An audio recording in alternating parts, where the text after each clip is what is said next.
When and how is the right way to skip the chain of command when you feel like your direct superior is a part of the problem? Big one, because this is very, very problematic. And skipping the chain of command is a last resort. It is a last resort. Why is it a last resort? Because when you skip the chain of command, you're breaking the trust I just talked about. You're breaking it. The relationship that you've been building, you're damaging it. It's not good. Sometimes it's unsalvageable, by the way. Sometimes when you skip the chain of command, you will never be able to recover from that. Now, of course, if there's something that your immediate superior is doing that's illegal or immoral or unethical, if that's the case, then it's actually your duty to go above them in the chain of command. Now, do you still first report it to them and say, hey, what you did is wrong, we're not going to do that? Yes, you should tell them first, unless it's going to cause you to get in some horrible situation. Now, this is an interesting thing that I thought about. Let's say you and I are working together. Sure. And you're my boss. And let's say you're doing something that's immoral, illegal, unethical, right? And I watch you do it. And I see you leaning towards it. I'm like, oh, I think he's going to do something that's illegal right here. And I don't say anything. And then I watch you do it. And then I run up the chain of command, report you, and bust you, right? You got to be careful with that. And I think when you work for someone, or when someone works for you, you need to lay it right out of the gate. Like, hey, this is where I stand. Like, I'm not going to cover for you if you do some stupid, illegal things. Yeah. You don't wait for them to do it and then drop the hammer on them. Maybe I'm being overly fair, and maybe we should be all out to get people that are, doing something that they shouldn't be doing. Part of the problem. Yeah, I actually, I believe, that's my belief, is when I meet you and I say, hey, Echo, what's going on? And you make a little crack, you make a little joke, you say, well, it's not like the customers can really see that money. Let's say you're going to skim money from somebody, right? Yeah, that. And you go, and you make a little joke like that. And what you're doing is testing the waters with me, right? Yeah, you're testing my ethical morals. So I'll be like, yeah, there's no way they would ever know. And besides, we pretty much work for it anyways, right? You're going to see if you're going to get that reaction. Yeah. So we just, sometimes we got to charge a little extra on that install, right? Maybe we're some kind of installers at a house, and you go, yeah, I usually throw a little upcharge on here. They never know if that's type of wall, whatever, right? Yeah. You throw that test at me. It's my duty. If I'm the type of person that's going to report you for skimming money from the customers, then I should tell you, like, hey, man, that's not cool. No. Yeah. No, those customers, here's my view, is those customers that we're out there trying to do this install for, they had to work hard for that money, and I don't want to be taking it from them. Now you kind of know. Yeah. You better not be doing that in front of me. Yeah. As opposed to me smiling and going along with your joke, and then 3 months later, I report, I turn over a report to the boss man. Yeah. So I don't think that's very ethical either. Yeah, it's kind of like to mislead you. It's a little bit of a backstab. Yeah. Now, are there cases, of course, where somebody's doing something that's just outrageously unethical and you didn't know about it or something? Yeah. You pretty much know, though. You can tell when people are doing shady things. Yeah. So I think that is something. Okay. So let me close this thought, or at least make a point of this thought. My point of this thought is it's the same thing that happens a lot where people don't like to have hard conversations. Yeah.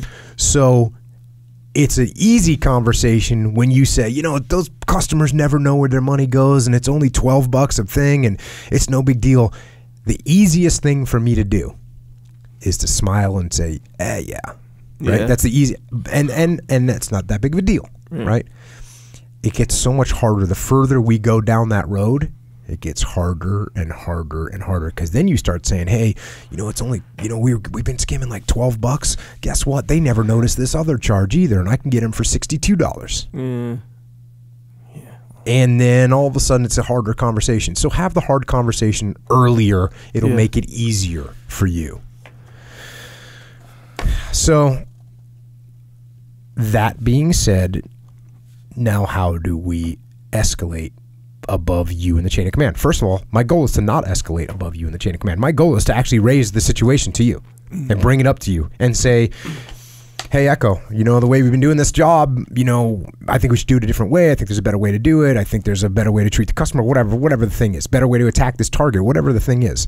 And I'm going to have that conversation with you like 2, 3, 4, 5 times to try and get you to listen to me. Now, if the conversation doesn't work, I'm going to escalate it even further. You know what I'm going to do? I'm going to actually do a little write-up. I'm going to write a point paper. I'm going to say, Echo, I was listening, thinking about what we're doing, how we're hitting this target, or how we're loading out our guys, or whatever.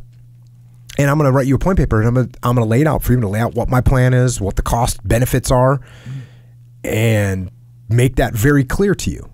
So that way I'm giving you every ample opportunity to listen to what I'm saying, right? And I'm probably even going to say, hey, maybe we should run this by, the boss to see what they think. Because if you just keep disagreeing with me and I say, you mind if I bring this to the boss and see what he thinks? Yeah. Now, what are you going to say to that? Most immediates are not going to be happy, but I'm giving you a heads up, right? Because I'm just trying to play open. And it kind of doesn't make them reflect too, where it's like, oh, hey, I'm gonna bring somebody there. What are they gonna say? No, don't bring that to the boss. It's kind of like, it makes it real overt that they're not doing correct. Yeah. So you say, and you might get a boss that goes, yeah, bring it to him. He's gonna say the same thing I'm telling you, and then you go, well, maybe I'm wrong. Maybe I'm wrong about this procedure, or maybe I'm wrong about how we're gonna attack this target. But it is. And also, this is a hard conversation to have. It's a hard conversation to say to someone, man, can we just bring this to the boss? And again, I'm not saying you say, hey, I'm going to bring this to the boss. Right, no, you say, hey, would you mind if I got his opinion? Yeah. Would you mind if I see what she said about this? And that way, we're not saying, I'm going to the boss. I'm going above your head. You can't stop me. No, that's not what I'm talking about. So there's that. The other thing that you can, so that's sort of a direct approach with your immediate boss, which starts, by the way, with an indirect approach of being like, hey, Echo, I was thinking about the way we're hitting these targets. Wouldn't it be smart maybe if we hit him from over here? Do you think that would work? And now we're just opening up the conversation. So we've done that. I can also go indirect with your boss, right? So your direct boss, who's now 2 up above me in the chain of command, I can go indirect with him at the water fountain, right? Yep. Hey, oh yeah, thanks, boss. Yeah, everything's going great. Yeah, doing a great job. Yeah, I'm on Echo's team. Yeah, no, it's really good. It's good. It's a tough mission, but we're always exploring new ways to do it. We're looking at some other options. I was thinking of another way to hit those targets too, kind of like coming in from this direction. Oh, that's all I did was just drop plant a little seed. Have that conversation come up, and that's what I'm gonna do. Plant the little seeds and try and get them to maybe say, oh, that sounds like a really good idea. What did Echo think of that? Actually, I haven't talked to Echo about it in full detail, but I will. Now I go back, hey man, the boss asked me about this, and he was mentioning, I mentioned this other way of doing it, and he thought it might be a good idea, and I just want to give you a heads up in case he says anything. I didn't really have a chance, whatever. So we're playing the game a little bit. That's good, right? That line, I just want to give you the heads up. I feel like that's like real good when someone says that. It is. However, it also gets, it's also a way of saying, hey, I ratted you out. I ratted you out. Depending on what it's followed with, it's like, hey, I just want to give you a heads up.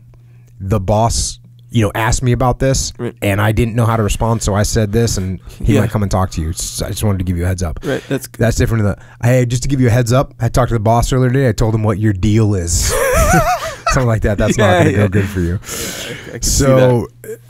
Yeah, there's all kinds of shades of gray there as well. And I worked for a while. I was the admiral's aide, and so I worked for a really great guy, great admiral, who I had a really good relationship with.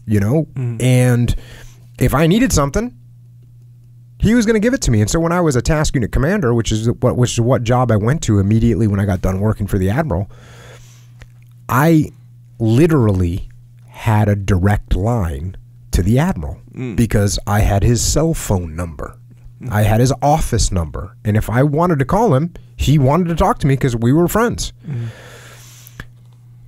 But that doesn't mean that I went to him and did all kinds of, I didn't do that. No, I never took advantage of that at all, and was always professional. But there is this one little story where, as odd as this might sound, we were getting ready to go on deployment, and we needed a what's called a large format color printer. Yeah. And it prints out big pieces of paper, large format. And you need it because you need to make battle maps. Yeah, and you need a good one because when you go out on an operation, every single guy in the platoon has a map. Mm-hmm. So you might need 8, 10, 12, 15, 30. You might need 30 color laminated maps to go out on a mission. And for whatever reason, I think we had one. It was kind of crappy. And the boss, the admiral, I talked to him before I was going on deployment. I don't know if he called me or I ran into him or whatever. And he's the admiral in charge of everything. And he's just, getting a feel for what's going on. And he says, hey, do you have everything you need for deployment? Because he knew I was leaving in a couple days or a couple weeks. And I said, yeah, sir, we're good to go. Right now, believe it or not, I'm just waiting on a printer. Got to get one of those large format printers for battle maps. But other than that, we're rocking and rolling. And like that afternoon, I got back to my office, and the Commodore, so now it's 2 bosses above my immediate boss at the SEAL team and 1 guy below the admiral, had like a message for me. He was like, hey, and luckily I was friends with him too. He goes, hey, I guess you need a printer. Let me know what kind. I see what you did. And he's like, thanks for the heads up. And I was like, hey, sorry, sir. I just saw him in the Quickie Mart or whatever.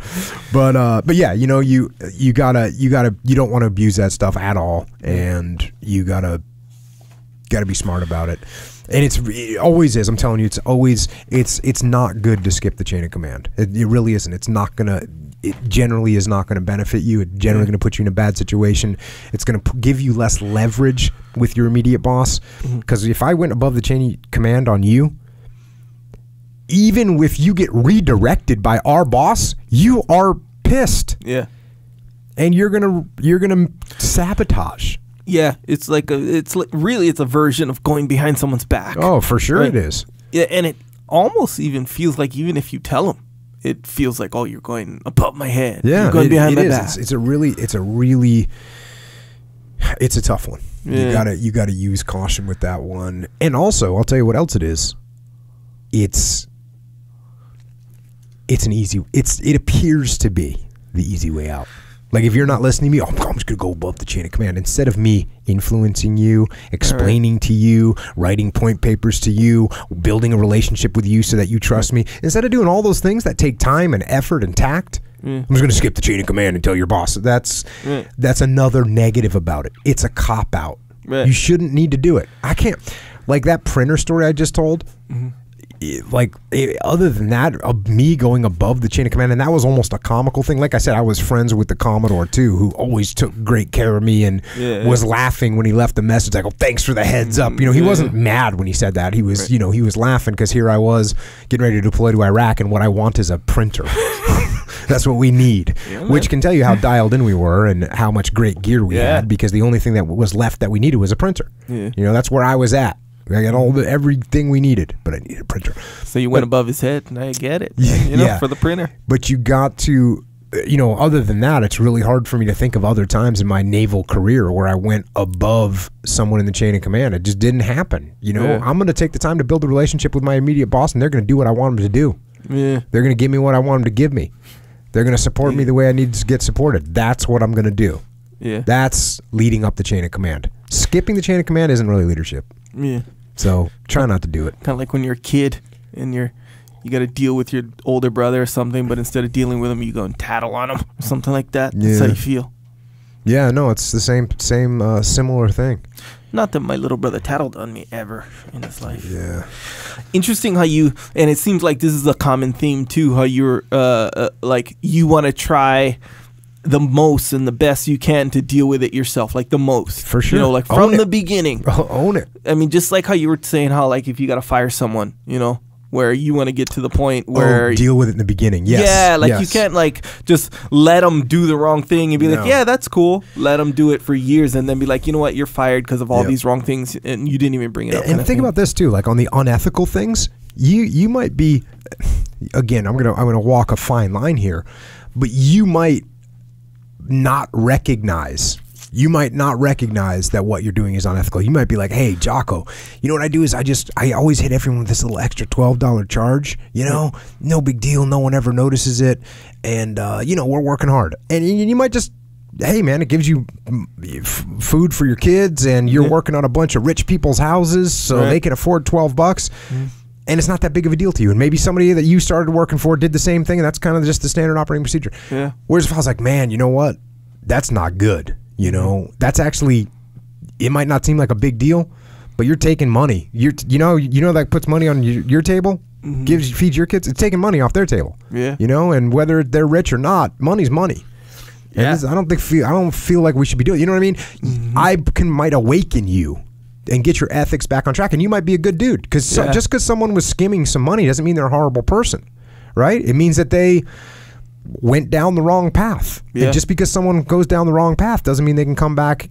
Doesn't mean they cannot come back to the right path. Man, if I was you know, executed every time I did something that was stupid or bad or, you know, I shouldn't have done, I would have died 1,000 deaths by now, right?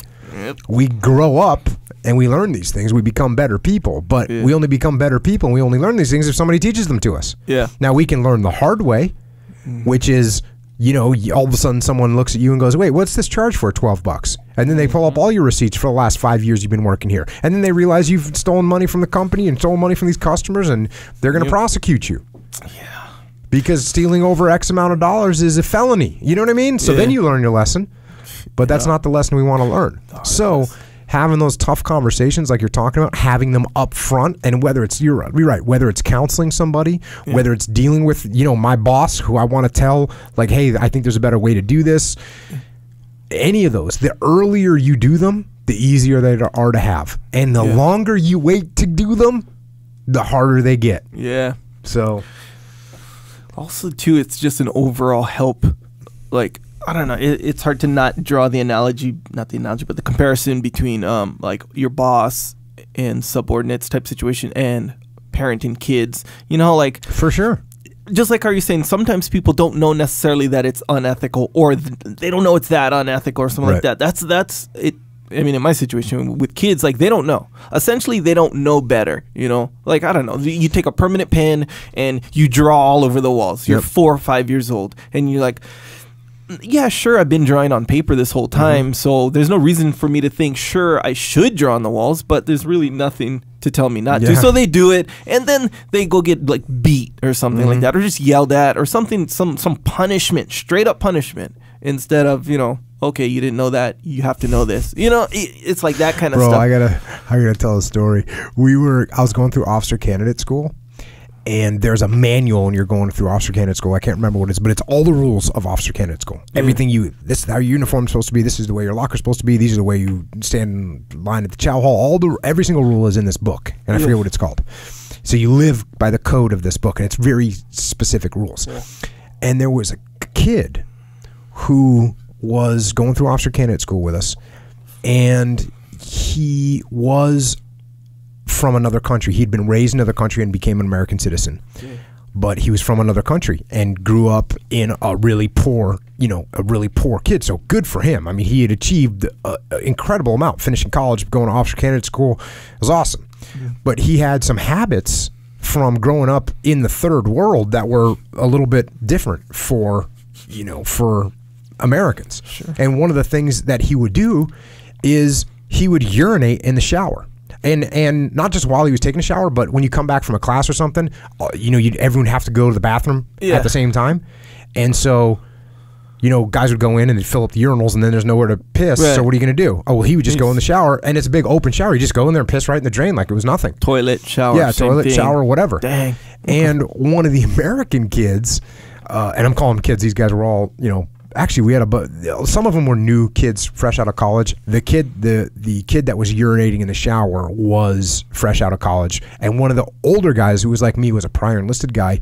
He came to me and he said, "Hey, man, this kid's urinating in the shower, like all the time." And I said, okay, well, run the water. And he's like, "Man, I gotta get." He's like, my squad's in charge of cleaning the showers, and so these are my guys on the ground cleaning up his piss. It ain't cool. And I was like, all right, cool, I'll talk to him. So I went and I said, hey, man, officer candidate, whatever, can I talk with you for a second? He goes, yeah. And he comes in my room, and I said, hey man, you're pissing in the shower. Just wait for a toilet. And he looked at me like I was telling him that he shouldn't breathe air. Right? He was like, well, why? And I said, well, no, because you're pissing where everyone walks around, and he goes, yeah, but the water to drain. It's just all pipes. And he goes, and I said, no, it's not. Just don't do it. And he goes, it's not in the rule book. Is what he said to me. And I go, what do you mean? He goes, and he named the manual. And he goes, it doesn't say in there that you can't piss in the showers. I was like, well, it doesn't say you can't piss on my floor either, or in my bed, but I don't want you doing that. Right. But it was interesting. My point is that his viewpoint was like, this was totally normal. Yeah. And he was a great kid and a hard worker. But for him, he was just like, what are you talking about? Yeah. Why wouldn't I piss in the shower? All the pissers are taken. Right. I'm going to go piss in the shower. Well, next question. Let's move on. I got work to do. And so I had to explain to him, hey, man, listen, it's a little different. And people that are cleaning the showers don't want to be down on their hands and knees in your piss. Yeah. So, and he said, okay. And he listened to me. But I could see that he listened to me, but he didn't 100% agree with me. Right, right. He was like, okay, like, that's fine. So, yeah, he kind of did that, Yeah. And it was one of those where I'm trying to explain to him the why, but it's like you're saying, like he literally didn't understand that was not acceptable from a hygienic point. Hygienic, is that right? Sure, hygienic from a hygienic point, from a moral or a morale point of the team morale, that's in there cleaning up. So that was good times. You never seen that Seinfeld? You watch Seinfeld ever? You know what that is, right? I know it's a TV show, but negative. That's what they talk about. Yeah. He gets caught. One of the guys gets caught taking a leak in the shower at the gym. You go to the gym, you take a shower, and then it's like, they catch you and you're ostracized, basically. I think they even took his I don't know. But he was like, yeah, you believe this? They're whatever. They're mad at me for, pissing in the shower at the gym. And he's like, why are you confused that they're mad at you, kind of thing? And he's like, it's all pipes. It all goes. He's trying to defend it.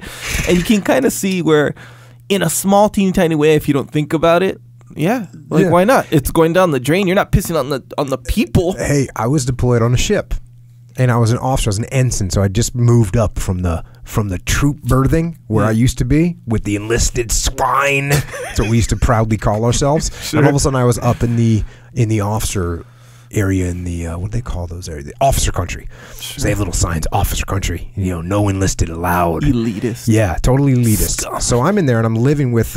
We actually had 4 other SEAL officers in this room.